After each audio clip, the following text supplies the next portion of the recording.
That's the one. So hi ladies, thanks for joining us this morning. Y'all are mostly in Andrea's little, like, I call y'all like the inner tribe, so I know you guys are pretty close. But I had invited her to come in and speak about what she does at first. Like, I was like, why don't you come in and talk about some of the health stuff and all, you know, the stretching and the training and then she goes, you know, it might be better. She's like, why don't you have me talk about how to build an online business? And I was like, you're right, that does sound better. Because that's a portion of what we're trying to do. And actually I was like, that would be more beneficial to me even to see how she's doing this. So, Andrea, I'm sorry. Did you move to online because of 2020, or what's kind of the background as to how we got here? And then I'm gonna mute myself in between. Yeah, that's exactly what it was. So I have been a hands-on brick and mortar physical therapist for, 20 plus years. And I had branched out on my own for the first time in 2019. That was like, oh, I'm going to open my own practice. I rented space and I started to build a physical therapy clinic. And that was in August of 2019. So in February of 2020, I was just barely like at my 6-month mark. I was like, okay, I might actually be building a practice, and it got closed down. So I was here in Vermont, and in Vermont, we were total lockdown. We were one of the places that was really shut down. And I had a fairly expensive space, and I had overhead, and I had, maybe started a little email list because I had been in business 6 months. I had a free MailChimp account. I had a personal Facebook page. I had started a business Facebook page, and I had a personal Instagram. And that's about it when we got shut down. So I really was not set up to move or to be online. But as February and March and April and May, were closed down, I started teaching some of my PT patients yoga on Facebook Live once a week. So it was free. It was just like, oh, we should be doing something. You're sitting at home. I'm here in this empty office that I'm renting. So I should probably do something. So probably by the middle of that summer, not only me, but other people who were kind of doing the same thing, we realized like free is not a good model. You can only do free for so long before, it's really not a sustainable model. And, the rent was still due and the internet bill was still due. So that's when I started transitioning a little bit more online. Did you have another question, Summer? Or yeah, well, I was going to say, so from a business standpoint, how was your landlord with like letting you out of that, getting yeah. I know because there's some of us that had to do like that quick transition in the middle of that year too. Absolutely. So I had a 3-year lease. I was about 9 months into it.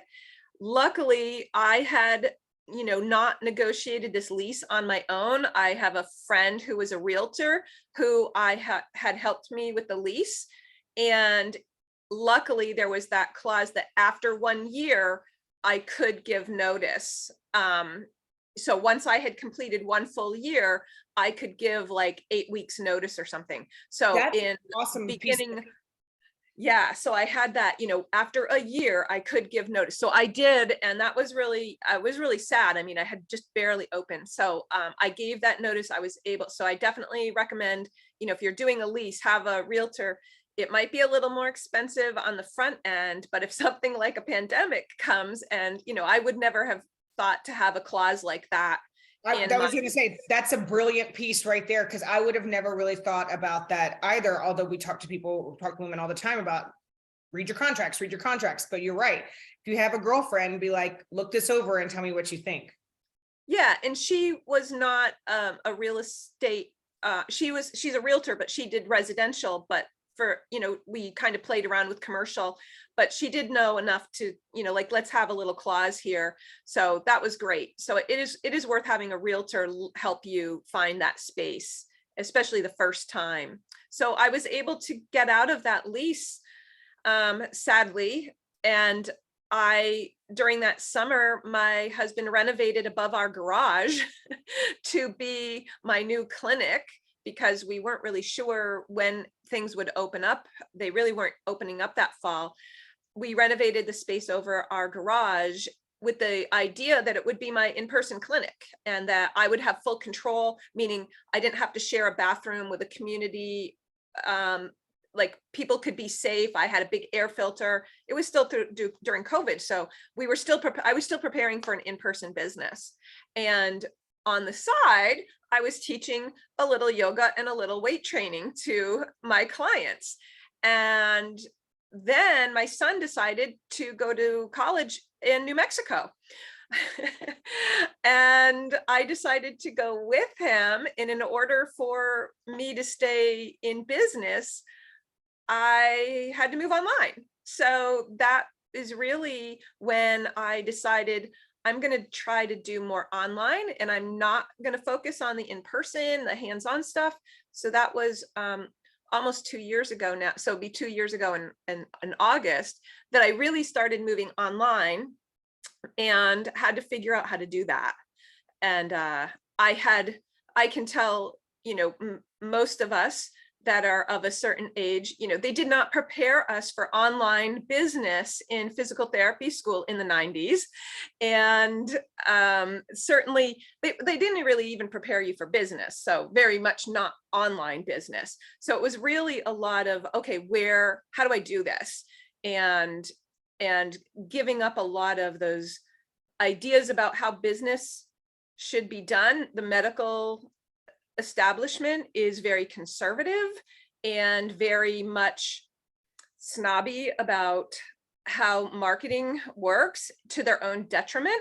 So I had to kind of go outside of the healthcare norm to find help, although there were other PTs, and as all of you know, medical professionals were pushed into online. So I joined a business group with a physical therapist in Miami. She was a coach. She'd had a physical therapy and yoga business for over 10 years. She offered a coaching program, and I think there were 8 or 9 of us. And we pretty much were online every day. Like, okay, who bought a microphone? Who bought a camera? How does this work? How do we record? How do we store this stuff? How do we share this stuff? Who knows how to edit? It was kind of a daily thing, like learning on the job as fast as we could, trying to figure it all out. And maybe that's what I need. I talked to Carly the other day because she asked me to be on her podcast, and I was like, I will be on your podcast if you show me how you edit the podcast. And she's like, okay, that seems fair, I guess. So yeah. So talk about, that was one of the key points that I was interested in when you mentioned this to me, because I'll be 41 in August. And I am that mid-generation where we didn't have internet, then we did have internet. We've never really not had a phone kind of deal. And I still have trouble navigating this. I mean, you guys see me on the other side. Thank God you're so forgiving. I'm like, I don't even know what I posted, but here's this. So what are some of the key things that you found out that you needed that were absolutely necessary? Like you mentioned, I know Instagram that's a big one as far as getting the followers. Facebook tends to be more interactive. You get more comments and feedback on there. So what are some of, let's say the top 3 to 5 things that you're like, you absolutely have to have this in order to be successful? I am listening. I'm going to grab some chapstick. Yeah, absolutely. So the first thing is to know where your audience is. So I like Instagram, but that's not where my primary people are. They're on Facebook. My demographic is the 50 plus group. And although I enjoy being on Instagram and I like posting on Instagram, and it is a little bit more fun, it is not where my people are. So Facebook is where the 50 plus people are. So I do need to focus on Facebook. I have a business page hardly anybody sees anything on my Facebook business page. So you have to grow your personal page. One of the things I hear from new people is, I don't like social media. I don't really like putting myself out there. I don't want to share. I'm like, well, then you really shouldn't be in an online business, because you have to. Where else are you going? If you want an online business, that's where you have to be. So your personal Facebook page becomes your business page, because it is where more views are going to happen.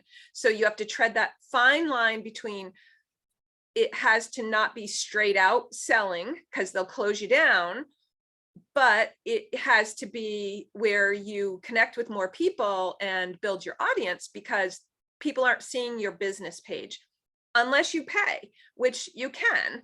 And, you know, I boost posts occasionally, much to any true marketer's dismay, saying that that's a bad idea, but I find it quick, easy, and that's what it's there for. So I do boost occasionally.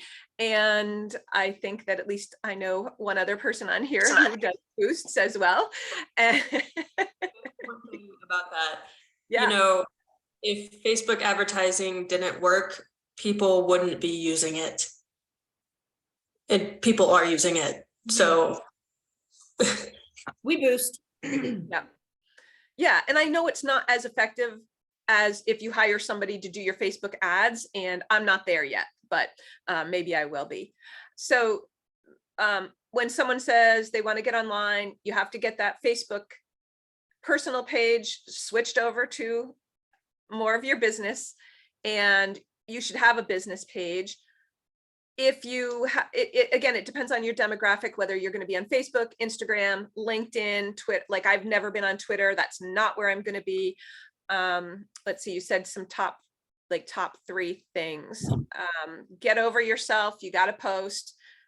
I try to post 5 days a week. I don't do 7. I think that's puts you, and then you have to find the balance for you. So for me, that pressure of posting every single day causes me anxiety, and then I back away from it. But if I say, oh, I can do it 5 days a week, then that like relieves the pressure, and I'm more likely to meet that 5-day goal. And then also build your in-person networking as well, something like this. So even though my ideal person might not be in every in-person group, I think it's a great place to get ideas and to see what other people are doing outside of your own industry. Mm-hmm. Excuse me. So how many clients do you have currently? So that is an interesting question, because it varies almost. It varies. So in the summer, more people are kind of like stepping back from exercise a little bit. So the challenge for me right now is to keep my monthly members engaged in the summer when they kind of want to flit away. So I'm actually trying to add more value to the summer, so that they're like, oh, I don't want to stop in the summer. I want to stay and make sure not to miss out. I'm launching another like jumpstart next week. So I have kind of my monthly members, which go between 30 and 40 people right now. And then I'm doing these jump starts every quarter to get new people in. And that's the business model I'm doing at the moment. But I've only been doing that since last September. So it hasn't quite been a year. I've changed my model a couple times. The membership model is a more consistent income than prior to that. I did like 12-week session, took a break, 12-week session, took a break. And then I had a couple months where I'm like, I made $200. This isn't sustainable. I need to make more than $200. So constantly trying to figure out how to keep people engaged in a membership without burning myself out is the current, kind of challenge. So are you doing a monthly subscription? Yeah. Okay. Yeah. And then I have some new teachers that I'm adding to my schedule. So that's the next you know, Okay, like cool. how can I travel between Vermont and New Mexico and not just cancel everything in between? It's like, okay, I need to bring in some other teachers, so that will add a little value and also cover me a little bit. So that is the latest and greatest idea that may or may not work out. And how are you planning on if there needs to be scalability? I mean, is that incorporating these other teachers into your, because then they Yeah. bring in their followers. I mean, so there's that cross promotion there. Yeah, there's some cross promotion there, but it's, yeah, so for scalability, trying to figure that out a little bit, getting some things automated a little more than they are right now. And as anybody who's been online, you know, those follow-up emails, you know, it's so easy. Marketers are like, okay, you're gonna make this, 6 email follow-up sequence. Well, that takes a lot of time and work to develop and to fine tune. And like, now I've run this program probably 8 or 9 times, and it's like, okay, my emails now, like after a year and a half, are starting to have a flow to them. So I think that feeling at first, like I'm so behind, I'm not doing what I'm supposed to be doing, is so overwhelming. But like, just do the first email, and then Yeah. and then when you write a second email individually to somebody, copy and paste it into your Google, it's like such a process of just going repeat and repeat until it kind of falls into place. But at first you don't know what those 6 emails should say, because you've never done those 6 emails. So how am I supposed to write 6 emails when I don't really know what the questions are? So keeping track of the questions and answering them, and then saving all my answers in a Google Doc. So when those same questions come back, I can go back, and sometimes I can't find them, but sometimes if I get, after they're done 2 or 3 or 4 or 5 or 6 times, I'm like, oh yeah, this is the one that I should put in, because this is the next question everybody's asking. And that takes some time. I would say I have similar experience with that, as we're trying to keep track. I just had to, print and upload and make sure that I have all of everyone who has started with us since April 1st, that I had put them in all the different places. Now, that's one of my biggest complaints. So Andrea, if you have any trick on that, we have Squarespace. We're looking at Wild Apricot just because it has a larger management system. And then I still have to use Gmail. So I have like 2 or 3 different contact lists, because like if I'm forwarding something like I just did from the chamber, it's easier instead of putting it into Squarespace, I'm sending it from, that whole deal. But that could be just me not doing it correctly. So I'm using ConvertKit. Okay. I started with the free MailChimp, and once you get over 500 subscribers, MailChimp starts adding. I'm like, wait, I thought this was like cheap. And then I realized that the paid ConvertKit was cheaper than all of the things that MailChimp kept adding on. And I wish I'd switched to ConvertKit earlier. There's a lot more tags and sequences. I'm still learning it, but I can see that it is easier to use than MailChimp. And it integrates with more things than MailChimp does. But then everybody gets put into ConvertKit.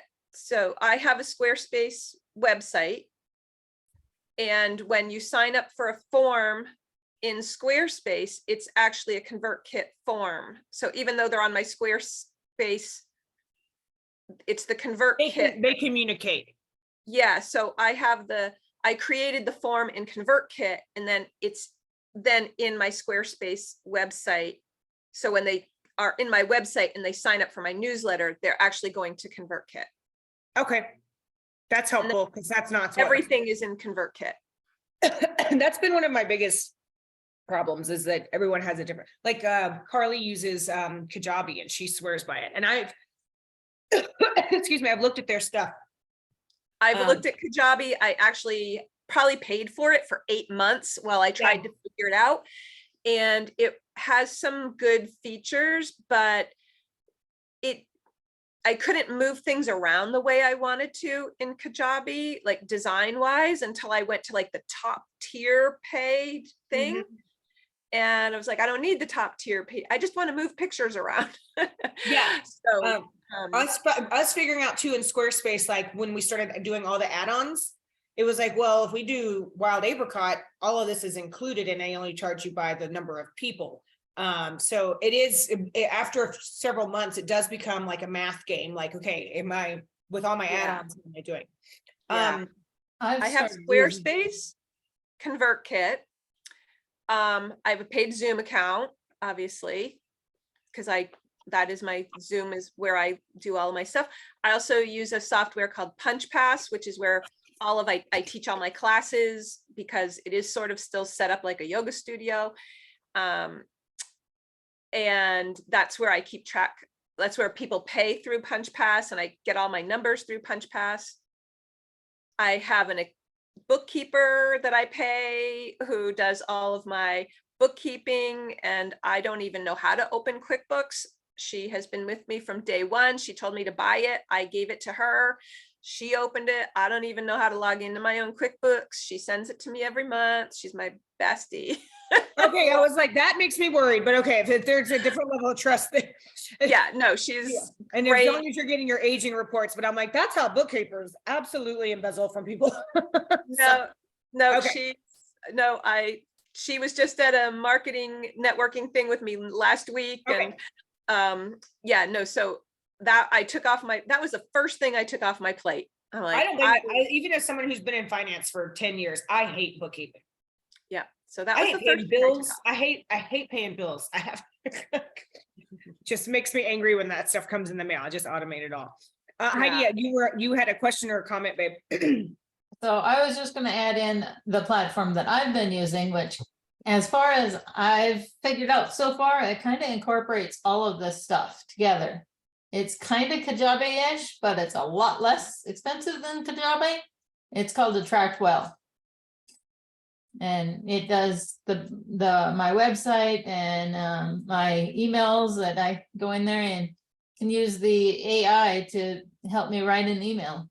That association email I sent out to everybody yesterday. Yeah, I wrote that through the AI and my Attract Well site. So That's helpful. I think I would add is, not to get hung up too much, just pick one and go, because that I definitely have that. That's one of my over analyzing, look at everything, make sure I get the perfect place, and that has not served me well. So making faster decisions is my current focus. Like, look, decide, move on. That is. Yeah, and I will also say, like, what I've been kind of frustrated with is like none of them are 100% perfect. I mean, because here's the other thing too, is I still have to take all of your phone numbers and put them into ClickSend so I can send you the text reminders. No, and I've yet to find one of these that has the texting within it, and I have asked and Googled it and everything. Attract Well does. It has that too. Okay, that's good to know. Yeah, I can text from it if right now I unsubscribe most people from texting, unless these new people that I just added. I unsubscribed several other people from texting because I was like, well, it's, I don't even know how much it charges me per text, but it gives me a specific phone number that it texts from. So. Oh, yeah. That's how the other one works too. But I don't like that I have to put in because we don't capture phone numbers when they subscribe to Squarespace, and I don't know why. So Andrea, going back, I think that you could ask that. Like, I think you can in Squarespace. I don't know if you can text, but I think you can capture their phone number. Okay, I just thought about that when I said it out loud. I was like, that probably looks like, but that's probably something that I didn't click. How else are you talking to us about marketing or growth? And also, I'm sorry, I have a paper in here. If anyone else has specific questions, because like I said, as I mentioned in the post for Andrea, she's covering at least 3 time zones. So yeah, I have my furthest client is in Israel. I've got Canadians. wow. I've got, I think somebody in England. So it's kind of cool. So I have multiple time zones. I try to send, I do a live class. So here's what I'm thinking as far as what people are wanting right now. There's a lot of pre-recorded stuff out there at this point. So I think I have to stay with the live classes. I think that's got to be the attraction at this point, like just trying to sell things that are on demand. It's like there's too much, right? I'm sure all of us have bought something and like maybe watched the first thing and never watched the other 8 or 9. So I think the value at this point is being live because people want to see somebody and talk to somebody. And as far as growing and marketing, I have, where I get most of my new people is a free Facebook group that I have. So I have a Facebook group that's called Osteoporosis and Osteopenia Exercise Support. And I am very controlling of that group. So to get into that group, people have to tell me why they want to be in the group, and they have to give me their email, and they have to, you know, say that they agree to the policies. And if you don't give me your email, you're not getting into my group. So in that way, 2 things: A, I get your email, so then I put you into my ConvertKit welcome sequence. And B is I don't get as much garbage in that group. So I can see if the email is like marketing, you know, at me.com, I'm like, all right, you're not a person, you're trying to get into my group to sell or to get contacts or something. So it's a way for me to see who, if this is a real person that really wants to be in that group. And then I delete people and ban people regularly if they start getting negative or start things that I don't want. And then the rest of the group trusts me more to be very protective of them. So I've got almost 900 people in that group at this point, which I'm pretty excited about. And I try to give them a lot of value and get the trust in that group to then move into my paid stuff. Very interesting. 900 people, congratulations. Yeah. I just tried to get into it, but I was like that. She said there's a lot of questions, so I'll wait a minute. There's only 4. I think they can only have 4. They're not, but you know, and some people are like, I don't want to give you my email. And I'm like, good, don't, you know, I don't care if you're in this group. like, I don't need you in this group. If you don't want to give me your email, there's a bunch of other groups you can go to. But you know, the only way I know you're a real person is if you give me your email, and I'm not selling it to anybody. I just want you to prove to me that you're a real person. And we've all seen not real people in groups, and it's really annoying. Have you ever done like a free webinar or even a really cheap webinar, like $10 sign up for this 900 person group? You know, I've done, you know, so I struggle with free, right? So I struggle with free because free is not what I'm selling, and free is not what I want to attract. So I see the benefit of free. I have done paid, I would say more like workshops. I haven't called them webinars. I've been through at least 3 different marketing things that say you have to do webinars, and I have a couple all made. They're all made and ready to go, and I don't know why. I just for some reason that goes to the back, that goes to the side. So in my free Facebook group, though, I do go live. I don't know if I could tell you the difference between a webinar and a workshop. I mean, it's interchangeable for me, but the workshop is really more educational, and it'll be more like $40. And it's like, I'm actually going to teach you. And at the end, I'm going to say, this is how you keep working with me. But like the webinars, like at least the ones that I've been, you know, sort of told to do, it's a little bit of teaching, but it's a lot of like, this is me, this is why you should work with me, this is how you work with me, here's just this little sprinkle of information, little tiny bit, but then the end is like, so if you sign up today, you get this discount. And it's the workshop is, for me, it's more educational. I'm going to give you lots of information, and then this is how you can work with me.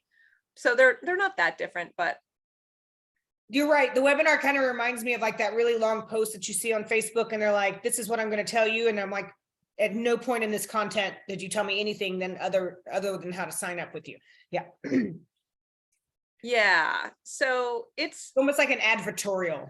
it's a long ad, right? With just like a little tiny bit of info. So on my website, I have a bar at the top that's like a 5-day balance challenge that you can get for free. And I have What's a your couple of other website? free. What's that? AndreaTrombley.com. That's a good choice. Hold on, I'm just going to pull it up that way. And I always cross my fingers as I moved from MailChimp to ConvertKit and got all the links, it's like 50-50 whether everything is hooked up where it's supposed to be. So that pop-up window goes to, that's a ConvertKit pop-up window. So when you put in your email address, the balance challenge is over in ConvertKit. And so then you get added to the ConvertKit sequence in theory. So when you put that in, then you check your email. Okay. And theoretically it will be there. Excuse me. And you had said something across the top. Yeah. So do you see the free Get Dr. Andrea's Oh, improving very good. balance? Yeah.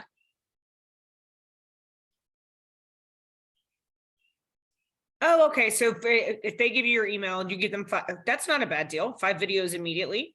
Yeah. Yeah, that's good. It could look a little. So I have a VA who helps me with these things. And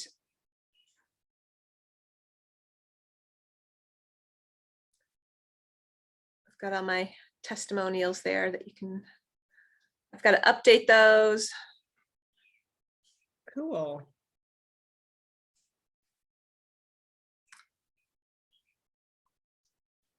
So see here, it says get to the wait list. So I need to put that sign up today. There's always like that big long list of all the places you have to keep updated that sometimes they slip out of your mind. Yes. Now, are you still doing PT? Or do you Well, do more education about, because obviously you don't have clients coming in where you're like working out their hips and stuff. So not anymore. I just sold my treatment table last Saturday. oh, Yeah. So I am now officially all online and no longer seeing patients in person. so on a personal note, what made you want, besides, I mean, did the most of this come down to the, I can't say bi-coastal living, but the Yeah. Some of it did. So when I moved to New Mexico almost 2 years ago, I did get my New Mexico PT license so that I could work in New Mexico as a PT. And this is me in Haiti. For those of you who don't know, I'm on the Haiti Rehabilitation Board of Directors, and we work with a PT and OT school in Haiti that we have not been able to go to for 3 years because of the political unrest, and they do not have a president. And then last weekend, a tropical depression went through and flooded the PT clinic, the hospital, everything. And then on Monday, they had an earthquake. So it is just this place that is so in need of attention. So I am on the board of directors. We raise money for the Haiti Rehab Foundation to support the PT and OT school because these PTs and OTs are on the front line heading out into the flooded area, and as well as trying to get the clinic at the hospital all back up and running. And yeah, so that's my pet project, I That's guess is amazing. one way to put it. So I used to go and teach at the school and volunteer in the clinic, but now we just send money and try to support them. And then there's my blog.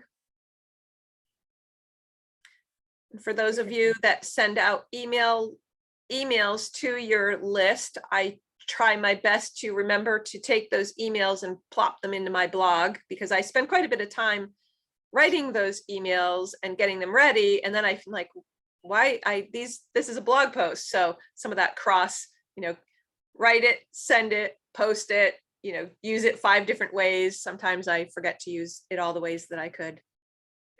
That's part of what we've been trying to do, is build these, this, I just call it the cookbook, but basically, like, as we develop the processes, keeping the ongoing list, so that, because our goal is duplication, which is one of the biggest challenges. Because everything I have is like up here. I'm like, yeah, that's how I do it. You write them all yourself, or do you? The blogs? So, well, up till. Oh, did you can you see that? No, sorry. I thought that you read the same. Yeah. Yeah. Oh, you can. Okay. I was like, are you magic? No, I'm not magic. I can see the chat. This is also one of those moments where I'm like, remember, we've been doing Zoom for 3 years, and I still think that I don't know it all. Okay. For the most part, I write my own. I have to say, I usually start with a research article. So like this morning, I went into PubMed and looked up what are the most recent research articles, if anything had come out on osteoporosis. And then I want to share that information with my group. That said, I have played on ChatGPT a little bit, and I've been putting in, help me write a email or a blog for women over 50 with osteoporosis that want to exercise, and give me 3 recent research articles. So it's kind of fun to see what comes out of that. And then I have taken that and then edited it heavily, but at least it's almost like it gives you just a little bit of a hint of where maybe to go.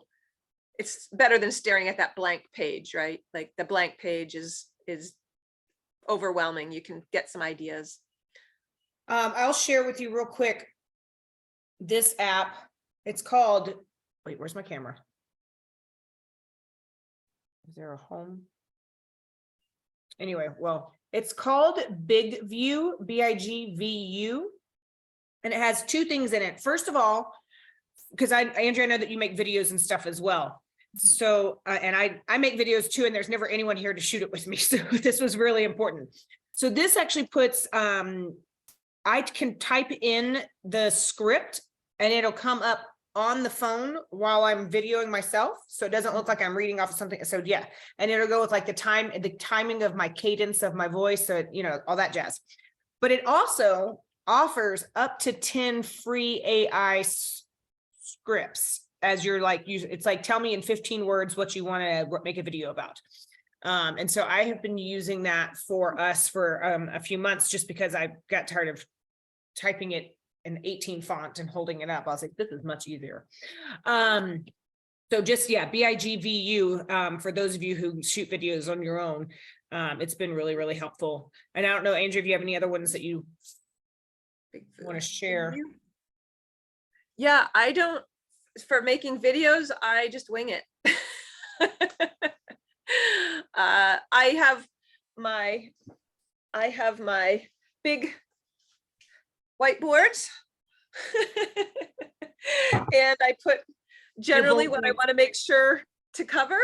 I've got 2 of them going usually on, and like what I want to do, what I want to remember is to mention, and that's how I do it. That's helpful. See, there's 2 ways. And I have to get other really apps? new. What's that? Are there any other apps anyone has found that is super useful or helpful that you guys really like? I'm not a big app searcher, so I always wait for someone brilliant to be like, you should be using this one.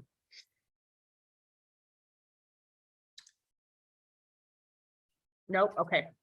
It was like, we're I trying to use- get down. I use Canva. That's like, I have Yeah. a paid Canva plan. That is fantastic. Before I had a paid Canva plan, I was paying for, what was it called? But it was like Upsplash or something where you could get photos. And then I realized if you can get all those same photos in Canva, so I Yeah. could cancel that other one and they were all in Canva. But a lot of stuff, I mean, I've been using Canva for almost 3 years now. It's amazing how much it keeps adding to what you can do. I mean, I think everybody here is using that one, but it is a brilliant software. I just did my first full on, I still call it a PowerPoint because I don't know what it's called in Canva. But it was just a really nice presentation. And it was so much easier to edit and move stuff around than it was even in PowerPoint. I've been using PowerPoint for 25 years. Yeah. So yeah, I agree with you. Yeah. And I only pay for like the $14 one, and it does everything that I need it to do. Yeah, absolutely.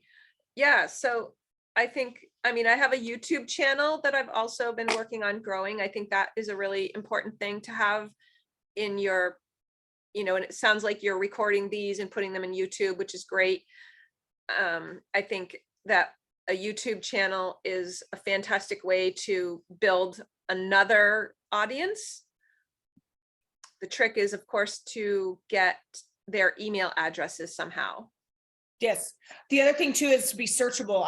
Heather Bell made our YouTube for us, and I still don't know if we're public or private, but I just send you guys the link to them. So as soon as she's back from Boston, we'll get that figured out. I was like, I have done a search code. I could follow our own channel and I cannot find it, Heather. Oh, yeah, that's a little tricky. Yeah. That is. Yeah. And then I made a playlist once, and I thought I was just making playlists for my members. And then I realized it was public. So I was giving all these. So this woman emailed me and said, why would I pay for your thing? I can get all your videos on YouTube. And I'm like, what are you talking about? And then I realized that my playlist was public. I'm like, all right, let's change that. Oh. So, oops. Yeah. Live and learn. Yeah. Well, I'm always respectful of everybody's time. This never has to last a full 60 minutes. We even had one the other day that she was like, that's 35 minutes and I got all my information across. I was like, sweet. But if there's any last minute questions or comments, or if Andrea, if there's anything else that you think that we maybe didn't touch on, I mean, I have my notes. I thought that this was very informational. I appreciate it. So I have a question that I've been wanting to ask somebody that actually, especially since Andrea, you said you have somebody in Israel and whatever, so this global stuff, how do you do the funding for like somebody overseas, non-US? Oh, how are they paying you? Yeah. I mean, it's through Stripe. So I don't, they get a Stripe invoice just like everybody else. Oh, that was the easiest answer. I thought there was going to be some kind of currency negotiation.